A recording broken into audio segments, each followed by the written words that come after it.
Eu diria que até o momento continuo achando que Flávio vai bancar esse desafio e talvez um outro governador ali tentando ser uma terceira via, como Ratinho Júnior, possa ser os principais incumbentes do governo Lula. A não ser que Lula comece a ter uma queda de aprovação do seu governo significativa e constante até ali o período do registro das chapas, eu acho que a tendência é que o Tarcísio tente sim a reeleição ao governo de São Paulo.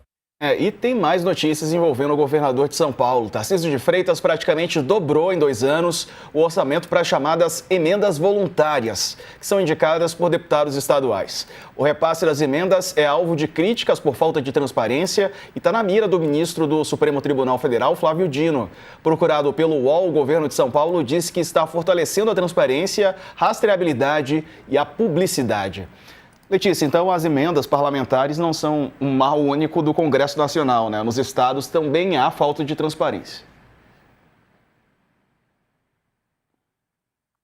E esse dinheiro aí é bem questionável, né? Tem que ser bem questionado, né? As regras para essas emendas estaduais, elas precisam ser as mesmas, elas têm que seguir a orientação que as emendas federais. Então, todas essas decisões do Flávio Dino, elas servem para abrir uma jurisprudência, né? Para gerar uma jurisprudência, elas servem como uma regra básica para todos os outros casos no país.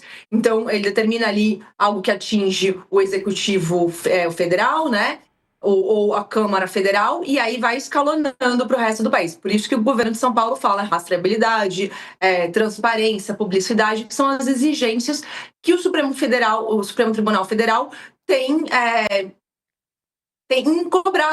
cobrado o aumento desses itens, né? Porque o que o ministro Flávio Dino diz não é possível que o dinheiro público seja usado pelos políticos sem que os políticos mostrem exatamente de onde saiu, como que foi aplicado, sem que a gente possa seguir essa cadeia dos fatos, né? O que aconteceu, de onde saiu, onde chegou, o que gerou esse dinheiro todo. Então, ele tem concentrado essa cobrança em nível federal, mas as regras valem para todos os governos do país, Diego. E a seguir falaremos sobre Ratinho Júnior, governador do Paraná, que disse a aliados que está decidido a ser candidato à presidência da República, agora em 2026. Depois do intervalo, até já.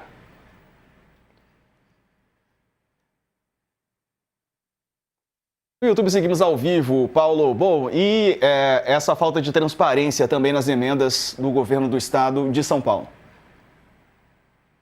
Bom, essa falta de transparência com emendas é uma coisa generalizada, né? Como a Letícia já apresentou, e é um grande problema, porque aí sim, de fato, uma corrupção de um princípio básico da democracia, que é a transparência, né? Existem diversos setores ainda que tentam resistir, né? Principalmente os partidos do Centrão, os partidos que têm mais representação, porque obviamente são os mais beneficiados por essas emendas. E, obviamente, que cada vez mais que se avançar no nível para outros níveis, né, da federação, não só o nacional, nós vamos encontrar isso. Né? A Prefeitura de São Paulo, algumas reportagens, inclusive, que saíram aqui no UOL, mostram que a Prefeitura de São Paulo faz a mesma distribuição, algo muito parecido com o que o Tarcísio está fazendo em nível estadual. E aí, para o público entender, qual que é o grande problema disso? Esse problema não é só a falta de transparência, né, e da corrupção generalizada, porque a corrupção pode acontecer, inclusive, com os princípios de transparência, mas ele precisa ter, porque isso melhora a investigação.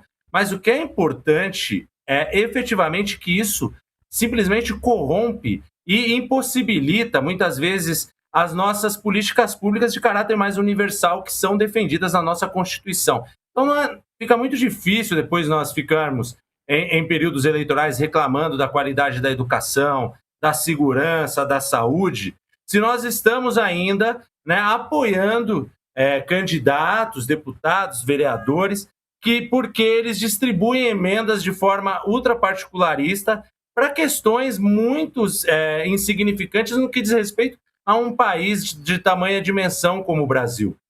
Se a gente pegar o orçamento público da nação, por exemplo, do governo federal neste ano, quando se desconta as dívidas, o que vai pagar para os dívidas, as emendas têm mais orçamento do que o próprio governo federal. Enquanto um presidente da República precisa ter cerca de 50 milhões de votos, nós temos presidentes da Câmara que têm menos de 100 mil votos, que têm ali o poder por quase um orçamento praticamente igual da presidência da República. Isso é uma própria corrupção do nosso sistema político, do nosso voto, da nossa escolha por quem que deve ter protagonismo na decisão sobre o nosso orçamento, na aplicação das nossas políticas públicas e na condução do país. Beleza, e você que está no YouTube, deixa um like aí na nossa transmissão, siga comentando os nossos assuntos. A gente está voltando aqui para a TV para falar da disputa em 2026. O governador do Paraná, Ratinho Júnior, do PSD, disse a aliados que está decidido a ser candidato à presidência da República e que a decisão de Tarcísio de Freitas de se colocar cada vez mais como postulante à reeleição